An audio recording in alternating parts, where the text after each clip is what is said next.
Օրհնեցեք ձեզ անիծողներին, լավություն արեք ձեզ ատողներին,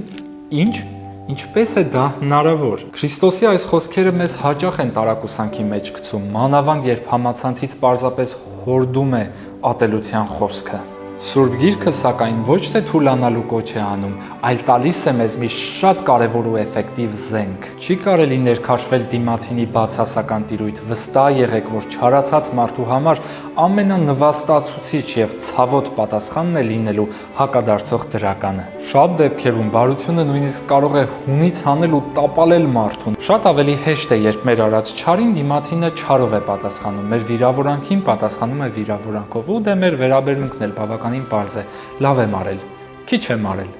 էլի կանեմ։ Իսկ ես իրեն անդադար վատություն էի անում, իսկ այսօր նա ինձ օգնեց, սա շատ դժվար եմ արսվում։ Երբեմն վիրավորում է, երբեմն պարզապես քեզ տապալում ու ստիպում կամ փոխվել, կամ լռել, կամ պարզապես արձանագրել քո տոտալ պարտությունը։ Ի դեպ, ատելության խոսքի մասին դասախոսություն եմ ունենալու շուտով, հոկտեմբերի 13-ից մինչև 19-ը մեկ շաբաթ շարունակ առիթ ունենք իրար հետ ճամփորդելու դեպի Կիպրոս և լիքը զրուցելու շատ կարևոր թեմաներով, մասնակցելու նաև ֆանտաստիկ կրթական ծրագրի, մանրամասները կթողնեմ նկարագրություններում։ Դե ինչ, սիրեք իրար